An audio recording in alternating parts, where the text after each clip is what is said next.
જૂનાગઢના વિસાવદર તાલુકામાં બોગસ સહકારી મંડળીઓના આક્ષેપો ગંભીર રૂપ લઈ રહ્યા છે। ખેડૂતોની જાણ વગર તેમના નામે મંડળીઓ નોંધાવવા, મૃત વ્યક્તિઓના નામનો ઉપયોગ અને નાણાકીય વ્યવહારો જેવા આક્ષેપો બાદ આ મામલો રાજકીય રંગ પકડી રહ્યો છે।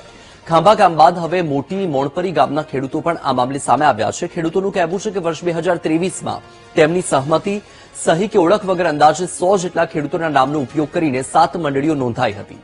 આ તરફ વિસાવદર તાલુકા કોંગ્રેસ પ્રમુખ કરસન વાડોદરિયાએ જણાવ્યું કે ભાજપ સત્તામાં આવ્યા બાદ સહકારી સંસ્થાઓ પર કબજો જમાવવા માટે બોગસ મંડળીઓ ઊભી કરાઈ છે। વિસાવદર તાલુકા સરપંચ યુનિયનના પ્રમુખ લાલજીભાઈ કોટડિયાએ કહ્યું કે છેલ્લા 10-12 વર્ષમાં જિલ્લામાં અંદાજે 700 બોગસ મંડળીઓ ઊભી કરવામાં આવી છે। આયા બોગસ મંડળીઓ થયું એ અમને કોઈ જાણ કરવામાં આવી નથી। ખોટી રીતે મંડળીઓ ઊભી થયું છે। 4 મંડળીઓની બહાર પડ્યું છે। શું માંગણી તમારી? માંગણી એને રદ કરવાની, પછી બીજું તો કાર્યવાહી કરવી પડે ને? કાર્યવાહી તો કરવી જ પડે ને એની, એટલે બોગસ મંડળીઓને રદ કરવી પડે। અમારા ગામમાં ત્યાં મંડળી રેડી ચાલે, કોઈ જાતની તકલીફ નથી।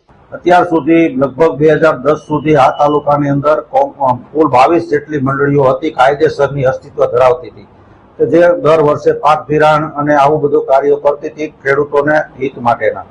પરંતુ ભારતીય જનતા પાર્ટીનું શાસન આવ્યા પછી આવી સહકારી ક્ષેત્ર તમામ હસ્તગત કરવા માટે કોંગ્રેસને પહોંચી શકે એમ નહોતી, એટલે એમણે સત્તાને જોડે આ તાલુકાના અનેક ગામોમાં, જેવા કે કાલસારી હોય, ભૂતળી હોય, પ્રેમપરા હોય, રતાંગ હોય, લીમદ્રા હોય, સુખપુર હોય, આવા અનેક ગામોની અંદર ભાજપના મળતિયાઓ દ્વારા ખોટે ખોટા ખેડૂતોને ઉભા કરી અને ખોટા મંડળીઓના નામો આપી અને એ જે મંડળીઓ ઊભી કરી, આ બધા છે મંડળીઓ બનાવ્યું છે એ માત્ર ને માત્ર સરકારી સંસ્થાની જે ખરીદીઓ આવે છે એમાંથી આ લોકોને લગભગ એમ માનો ને કે 10-12 વર્ષથી આજે આ સંસ્થાઓ ચાલુ થઈ છે ખરીદ વેચાણનું, એમાં આ લોકોએ કરોડો રૂપિયા બનાવ્યા છે।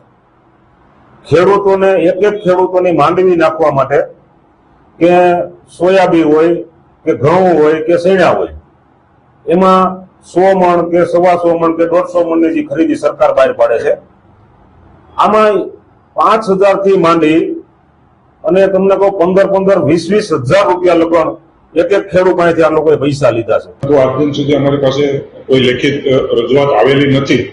તો લેખિત રજૂઆત આવશે તો અમે ગુજરાત સહકાર અધિનિયમ 1961 ની વિવિધ જોગવાઈઓ મુજબ એમાં તપાસ કરી અને કાયદેસરની કાર્યવાહી કરશું। ખાસ કરીને મંડળી બનાવવા માટે શું જગ્યા હોય છે?